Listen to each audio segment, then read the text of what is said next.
just wanted to talk to you about a little album I picked up. It's a nice little album. It's called The Heist by Macklemore. You've probably heard a few tracks, one to be sure.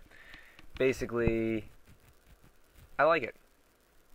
Just letting it out there. I like this album.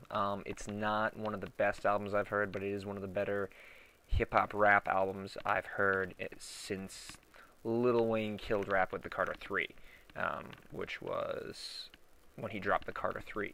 It literally destroyed how rap was made, and hip-hop. If you're in Connecticut, you listen to 107.7, because I'm in Connecticut. Everybody listens to 107.7 here, and it's awful. It is absolutely the worst garbage you'll ever hear.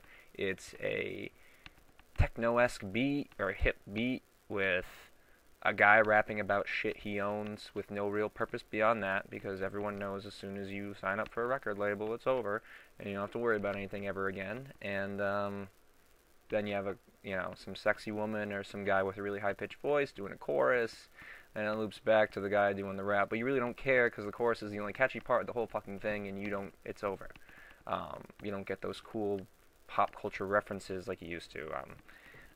People like my favorite band is Radiohead. Just gonna lay it out there anyway. But I used to listen to some old school rap. I actually have Dr. Dre on my desktop background right now for the Chronic, and now it's switched to something else. But needless to say, this was a breath of fresh air, as all rap albums that I have heard. And I'm just talking mainstream rap. Everyone can come out of nowhere and be like, oh, Joe Budden's doing this, and this, and this, and this, and this, and this is... Mainstream rap, I feel, has finally taken something good with it.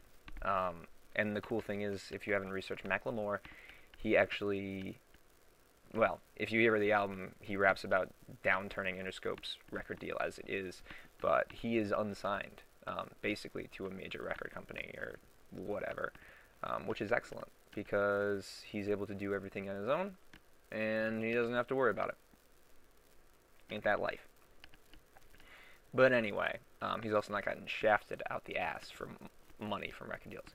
Regardless, Thrift Shop is also one of the top songs on the album.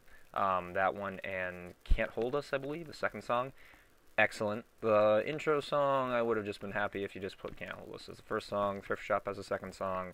The first song, it gets you going in that little pumped up attitude, but then it's after Same Love too, which is excellent because it's weird.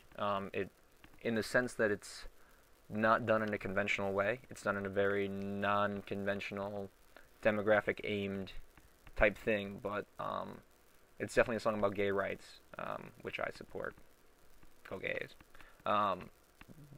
But the rest of the album after that kind of just meh.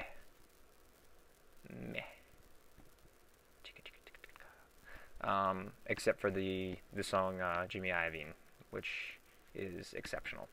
Very good song. There's a lot of good hip-hop references, as old rap usually used to do. It used to actually have people that spit bars that are relatively good, keep you upbeat, keep you interested in the song, keep it on topic, but then never let you forget how gangster they really are, which is, cool. And then they also will throw in their roots. Nas does that a lot, throws roots into his songs. And that's really the constructs of basic rap. Macklemore does that with Thrift Shop. He gives you a little bit of a, you get a nice smooth beat. He's rapping about stuff that's not only cool, but it's funny, but it's also true.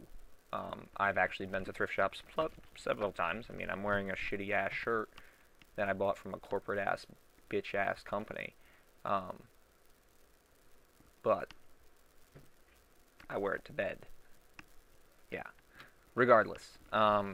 Back to my little review on this.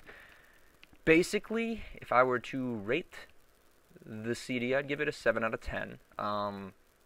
Just because the content of his lyrics are extremely good. The beats are mainly the same tempo. His flow doesn't really change up as much as it would be nice to see, as it does in the beginning of the album, where you're like, oh yeah.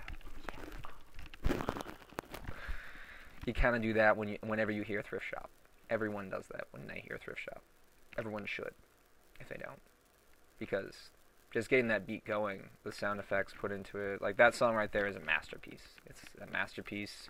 Breath of Fresh Air, etc., etc. Can't Hold Us is also a pretty good song. Nice upbeat, gets his point across. There's also another song that's actually pretty deep about how he used to be bottom of the barrel, moves his way up. Actually was seeing people that he was inspired in while he was still relapsing, I guess. I don't know if it was a real life situation. A lot of rappers are whatever with the facts, but the story was good.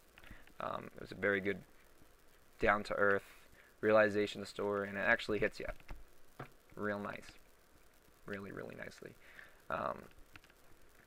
But yeah, I'd give it a 7 just because I don't want to give it a 6 in relation to other rap. I would give it a 6 as an album standpoint. 6.5. No, I'll give it a 7. No, I take it all back. Yeah, I'll give it a solid 7. Solid 7. Because the more I think about it, the more I realize that music has just been shit.